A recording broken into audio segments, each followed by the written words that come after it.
তোদের মতো ভগবান এই দুনিয়াতে আর কেউ ছিল না। এখন আমার সামনে আসো,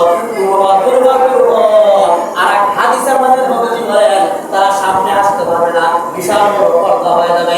আল্লাহ পাক রব্বুল আলামিন বলেন এই সূরাতুল কাউসার আমি আল্লাহ পাক রব্বুল আলামিন আপনার উম্মতের জন্য আমি দান করে দিয়েছি। সুবহানাল্লাহ।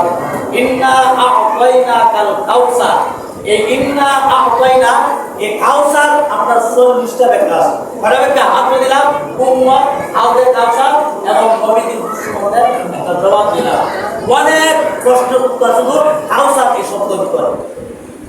আমরা যারা আজকে আমরা সকল নবীর উম্মত কিনা, আপনার নবীর উম্মত কিনা সবাই উম্মত না?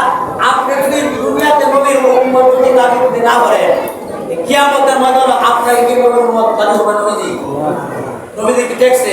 আল্লাহ কি দেখছে? কত সময় কিন্তু বলছিলাম আল্লাহ কিন্তু কারো মুখাপেক্ষি নয়।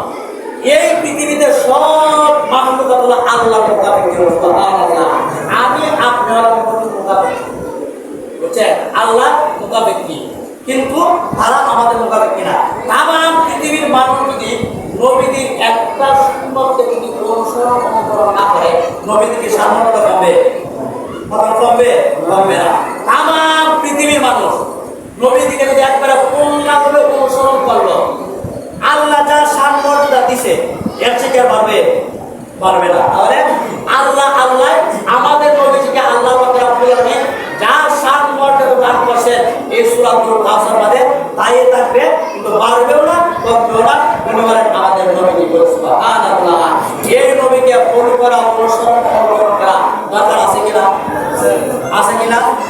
এই নবী ছাড়া কিয়ামতের মাঠে সুপারিশ হবে না, বিচারও হবে না। এই নবীকে তো অনুসরণ করা দরকার।